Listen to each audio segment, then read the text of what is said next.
It's interesting. Why do these researchers often say, oh, this shows that it's genetic because it happens before the kids are out in the world getting exposed, but they're getting exposed to environmental factors even while they're in the womb through the mother. The first sign of neuroinflammation is actually what I see as severe colic.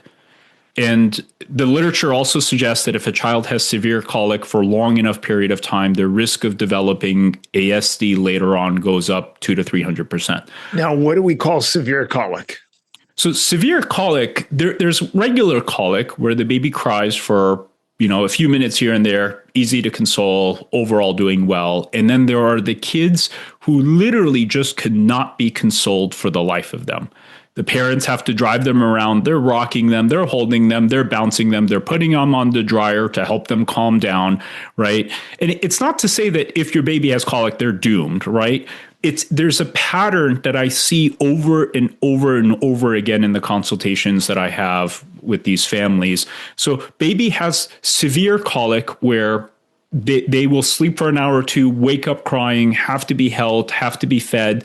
And then instead of regular colic that usually goes away after 2 to 3 months, this persists well into 5-6 months of age. So it's a very unique pattern that is different than the conventional regular baby colic where they fuss and cry.